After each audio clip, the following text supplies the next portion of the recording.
Welcome friends. এর আগের দিন সুপ্রিম কোর্টের ডিএ মামলায় রাজ্যর পক্ষ থেকে দাবি করা হয়েছিল সঠিক বেঞ্চ গঠন হয়নি। আপনাদের প্রত্যেকের বিষয়টা মনে থাকবে। এইবার কিন্তু আমরা যেটা দেখতে পাচ্ছি, সেদিন আমরা শুনেছিলাম সোমবার অথবা শুক্রবার মামলাটি আবার শুনানির জন্য রাখা হবে, এবং যেটা শোনা গিয়েছিল একটা আনইন্টারাপ্টেড হেয়ারিং কিন্তু হবে।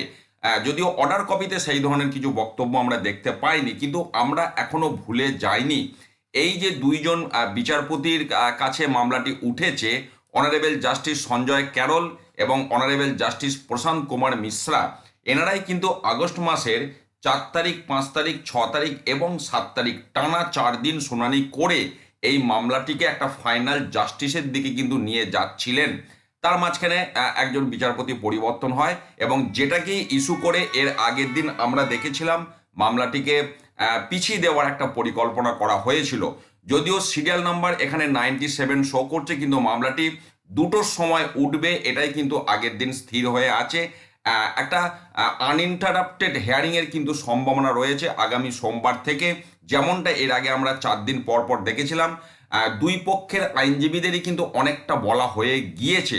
এবার সেই বলার পরিপ্রেক্ষিতে আবার কিছু বক্তব্য থাকতে পারে, যার ভ্যালুটা বা যার ভলিউমটা খুব একটা বেশি হবে বলে আমার মনে হয় না।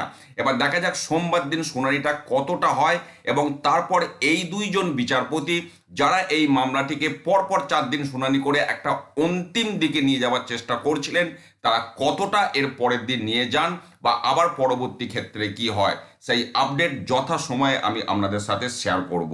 ধন্যবাদ।